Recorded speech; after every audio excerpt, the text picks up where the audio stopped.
7 ans. Ça fait 7 ans qu'on attendait le retour de Daredevil. En série, en film, tout ce que vous voulez.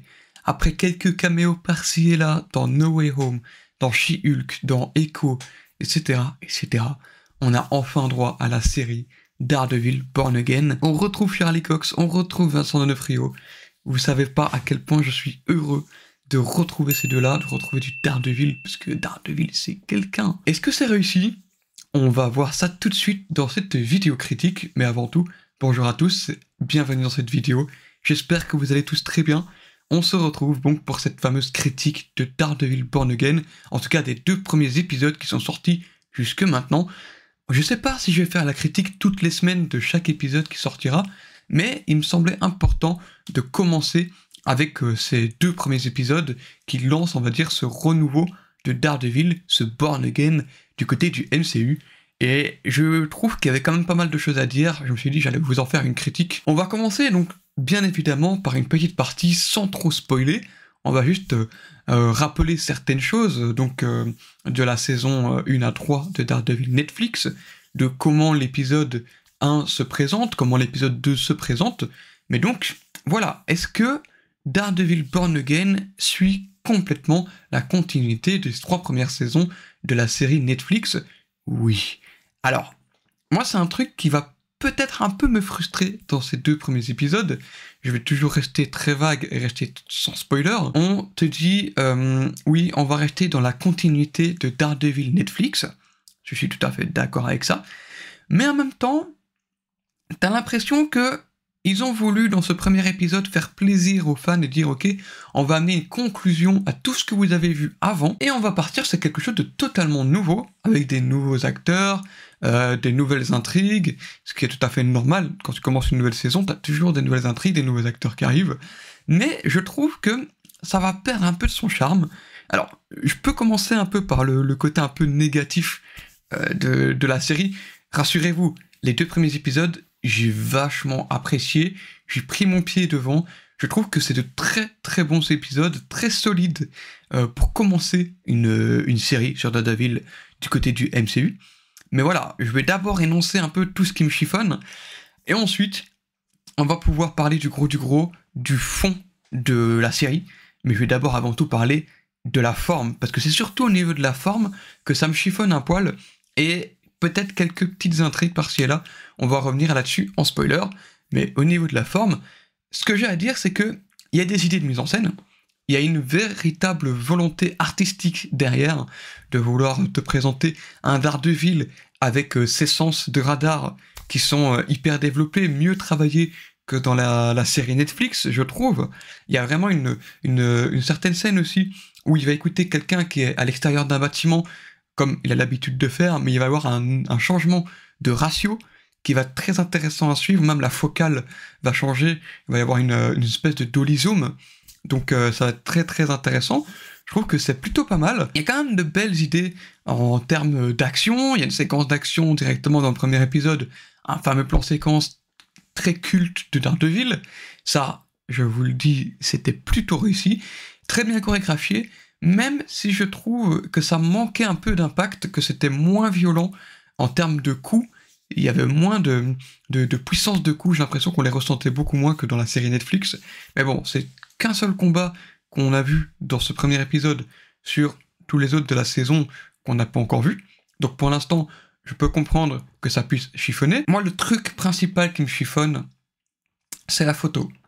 La photographie, la colorimétrie, ils ont tellement MCU-ifié Daredevil. Dans la série Netflix, il y avait vraiment une identité visuelle propre à la série. Dans les saisons 1, 2 et 3, il y avait ce teint très jaunâtre, très verdâtre, très sombre, vraiment dégueulasse par moments, qu'on ne retrouve plus, malheureusement, dans cette nouvelle saison. Je trouve que dans les 2 premiers épisodes, tout était très propre. Il y a moins ce côté brut qu'on avait dans les précédentes saisons, mais malgré tout, ça reste très bon. C'est pas pour autant que c'est mauvais, c'est juste que je trouve ça dommage, c'est peut-être la nostalgie qui parle, mais je trouve que ça perd un peu de son identité, malheureusement, mais mis à part ça, voilà, la photographie, ils auraient pu faire un effort. Des fois, il y a des scènes au contre-jour, tout est très blanc, tout est gris. C'est un peu dommage, quoi. C'est un peu dommage quand tu sais ce qu'il y avait avant. Après, il y a quand même certains moments qui sont bien pensés, des jeux de lumière, même si je trouve parfois très artificiels, je trouve qu'il y a quand même certaines idées de mise en scène qui sont plutôt pas mal. Et la mise en scène, parlons-en, je trouve personnellement qu'elle est assez inégale dans ces 2 premiers épisodes. T'as vraiment l'impression qu'ils ont voulu mettre le paquet dans le prologue, donc les 15 premières minutes de l'épisode 1, ils ont mis le paquet en termes de mise en scène. Là, ils y sont allés à fond, et je trouve que ça se perd un petit peu à la fin du premier épisode, et même dans le deuxième épisode, on se retrouve dans une réalisation plutôt classique du MCU, des chants, contre-chants, des trucs très classiques, la caméra va pas trop bouger. Il y a certaines séquences qui sont certes sympathiques, notamment les moments où Matt écoute un peu les personnes dans la rue, il écoute les personnes dans des pièces à côté, on sent qu'il y a une véritable volonté de faire un dolly zoom, de changer on va dire la focale, qui est très intéressant, malgré tout. Je trouve que la série Daredevil Born Again n'est pas mauvaise, mais elle est en deçà de la série Netflix, malheureusement. Et c'est peut-être moi qui suis un petit peu pointilleux sur certains détails, mais voilà, il fallait que je donne une petite critique là-dessus. Malgré tout, ça reste quand même plutôt pas mal. On va parler un peu plus du fond. Il y a un truc qui est vraiment fort, c'est que Charlie Cox, Vincent D'Onofrio, Deborah Ann Woll, Eldon Henson, Wilson Bethel, tous les acteurs qui étaient présents dans la série Netflix qui reviennent pour Daredevil Born Again, ce sont les mêmes. Ce sont les mêmes. Ils n'ont pas changé, la personnalité est toujours la même. Il y a peut-être certains personnages qui sont un peu plus discrets par rapport à leur série, à la série d'avant. Donc ils n'ont pas ils n'ont pas encore eu le moment, bon, peut-être qu'on va voir plus tard dans les autres épisodes, ils n'ont pas eu le moment non plus de briller comme ils avaient eu le cas avant. Mais voilà, il y a des personnages qui reviennent, et ce sont les mêmes qu'il y a 7 ans. La même personnalité, enfin pas forcément la même personnalité, mais le même acting. On reste sur quelque chose de vachement similaire, et je trouve que c'est fort. Ils ont su respecter les personnages, ils sont restés fidèles à eux-mêmes. Maintenant, je vais parler en spoiler, donc ceux qui n'ont pas vu l'épisode 1 et 2 de la série Daredevil Born Again, allez voir ça tout de suite, je vous en supplie. C'est du très très bon Marvel, je pense que c'est du haut du panier des films, des séries Marvel Télévision, pardon. On va commencer par mettre les choses au clair. Ce qui m'a frustré, c'est que on est allé chercher Deborah Ann Woll et Eldon Henson pour reprendre le rôle de Foggy Nelson et Karen Page. On te dit, oui, il y avait un processus créatif qui a été revisité pour remettre les choses dans le contexte et repartir sur de très bonnes bases. On te montre, il y a eu des images de tournage qui ont fuité, on les voit tous les trois ensemble, Matt, Karen et Foggy, on les voit tous les trois ensemble, mais je trouve ça hilarant qu'on te bute Foggy Nelson au bout de 5 minutes du premier épisode. Ça fait quelque chose. Tu fais revenir Eldon Henson pour Daredevil, tout le monde, tous les fans ont lutté pour qu'il revienne dans le rôle de Foggy Nelson, ainsi que Karen Page dans le rôle, de Deborah Ann Woll dans le rôle de Karen Page, pour qu'on te bute Foggy Nelson au bout de 5 minutes. Et que les 10 minutes d'après, lorsque t'as le temps, 1 an plus tard, on découvre que Karen Page est partie refaire sa vie à San Francisco et qu'on ne la verra plus du tout dans la série. Karen et Foggy, on les voit 15 minutes. Et puis c'est tout. Je trouve ça dommage, hein, quand même. On veut tenter d'aller vers quelque chose de nouveau. Ils te disent processus créatif. C'est un peu mensonger selon moi. Parce qu'ils se sont dit, oui, on voulait partir sur quelque chose de totalement nouveau, partir se détacher un petit peu de la série Netflix, mais en gardant quand même les mêmes bases. Alors oui, c'est exactement ce qu'ils font finalement. Ils t'ont dit, voilà, allez, les fans, vous êtes contents, en un quart d'heure vous avez eu Foggy, ben vous le verrez plus, parce qu'il est mort. Karen, elle a refait sa vie ailleurs. Vous ne les verrez plus. Maintenant, regardez, la nouvelle collègue de Matt Murdock. Maintenant, c'est plus Nelson et Murdock. Maintenant, c'est Murdock et McDuffie. On te présente une nouvelle collègue avocate. Ok, pourquoi pas. Mais quand tu sais qu'il y avait Foggy Nelson avant, qui a tapé 3 saisons de Daredevil, où il y a une véritable alchimie entre lui et Charlie Cox, et qu'après, on te met un nouveau personnage qui arrive, et certes, en 2 épisodes, on n'a pas le temps de voir grand-chose, je peux comprendre, Mais ça fait mal. Ça fait mal de se dire, ok, ils ont remplacé Foggy par quelqu'un d'autre qu'on ne connaît pas. Et qui, dans le lore de Daredevil, n'est pas... dans le lore de Daredevil, dans les comics, Foggy Nelson, c'est quelqu'un de très important. Que McDuffie, bon, on te présente le personnage de la thérapeute.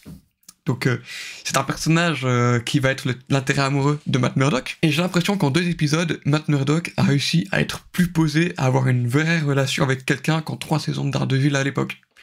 Et ça, c'est drôle. Ça, c'est drôle. Donc, je me dis, il y a peut-être un petit changement du côté de Matt Murdock. Est-ce qu'il va un petit peu se calmer avec les femmes? C'est pas impossible. Mais le personnage de la thérapeute peut être très intéressant à l'avenir, puisqu'elle va faire la passerelle entre Matt Murdock et Wilson Fisk dans le domaine privé. Pas dans le domaine public, en domaine judiciaire, politique, etc. Dans le domaine privé. Ça va vraiment être la passerelle entre les deux. Du côté de Matt, parce que ça va être un peu sa situation amoureuse. Et du côté de Wilson Fisk, parce que oui, il faut en parler, de lui, sa situation de couple avec Vanessa. Leur couple est un petit peu, il part un peu en cacahuète, on va dire, depuis quelques temps, mais c'est parce que Vanessa a repris le flambeau du business de Wilson Fisk pendant qu'il était absent. Il s'est absenté pendant des années, et quand il est sorti de prison, il n'est pas directement retourné la voir, il est d'abord allé voir Echo, il est d'abord allé voir Hawkeye, il est parti faire 2-3 trucs par-ci et là, sans retourner voir Vanessa. Vanessa, de son côté, elle s'est découvert une passion en tant que Kingpin de New York. C'est elle qui a géré les affaires. C'est elle qui a su faire son nom. Tout le monde a commencé à la respecter, elle, et plus Fisk. Et c'est pour ça que la scène, quand Fisk retrouve Vanessa, elle n'est pas hyper enthousiaste de le voir parce qu'elle se dit, bon, tu n'es plus l'homme que tu étais. Elle était émerveillée par Wilson Fisk et toutes ses activités avant, mais aujourd'hui, c'est elle qui a le pouvoir. C'est plus lui, c'est elle. Donc peut-être que ça a créé une sorte de friction entre les deux.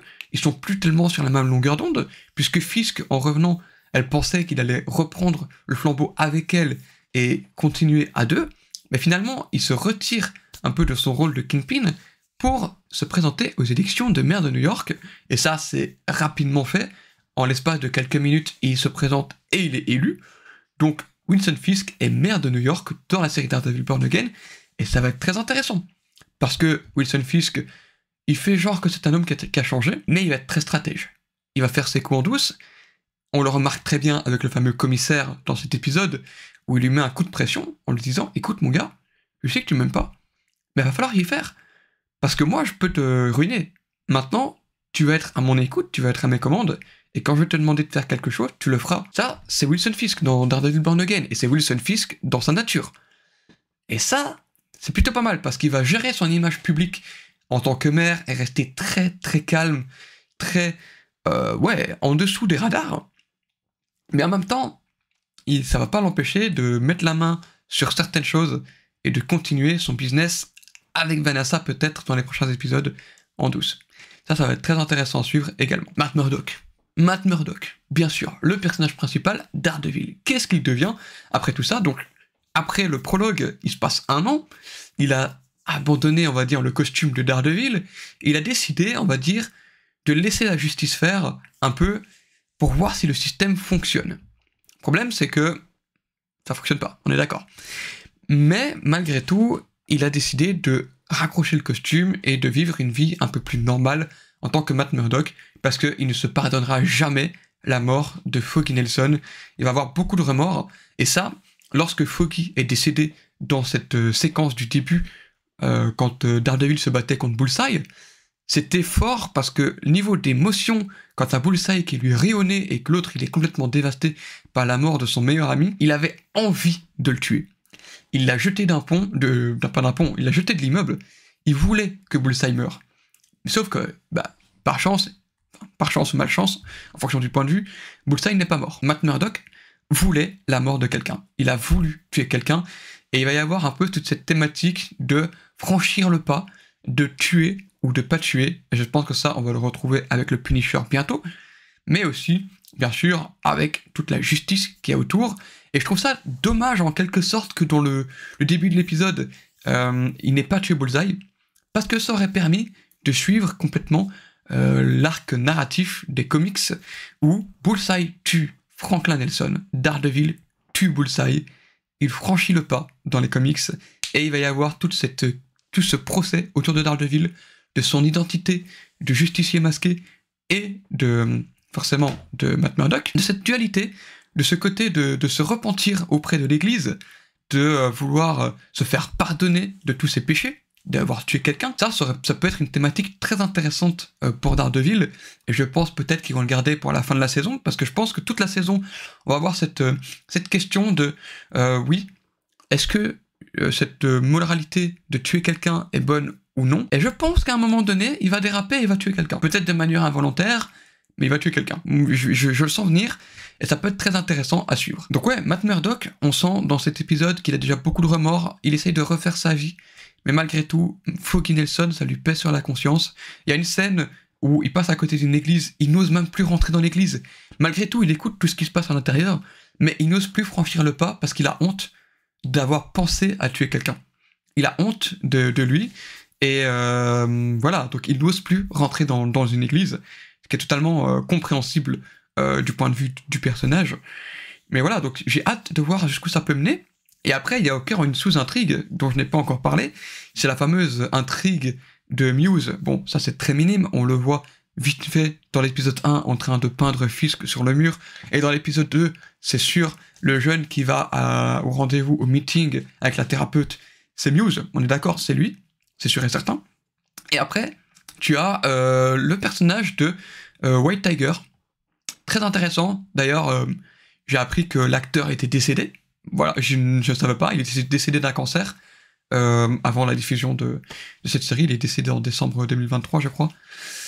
White Tiger, très intéressant parce qu'on a aussi ce point de vue du justicier, un peu du peuple, un peu de tous les jours, qui n'est pas forcément mis en lumière, qui joue un peu dans l'ombre, et c'est très intéressant d'avoir des justiciers qui sont pas forcément des grands héros, mais qui font des trucs à leur échelle. On a Matt Murdock qui veut essayer de faire en sorte que la justice fasse tout avec le système correctement, mais on a aussi White Tiger qui, lui, il a vu quelqu'un se faire tabasser dans le métro, il est foncé dessus, et le mec, c'était un flic.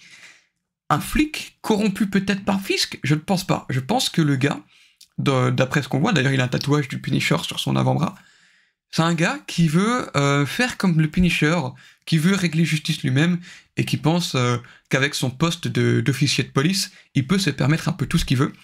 Et c'est un peu n'importe quoi d'ailleurs, c'est cette idée de policier, et ça va être très intéressant parce que je pense que c'est ça qui va être l'élément déclencheur pour faire revenir Daredevil au devant de la scène, parce que lui va remarquer qu'il y a des policiers encore corrompus qui font n'importe quoi un peu dans le dos de tout le monde, et ça, la justice ne va pas aller en la faveur des victimes, mais va aller plutôt aller en leur faveur.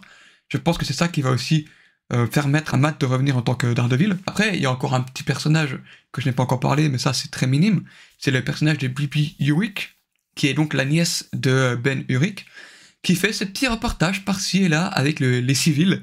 Très intéressant, très très sympa d'avoir le point de vue des civils sur les activités super-héroïques, mais aussi sur la politique avec Fisk, d'avoir leur point de vue.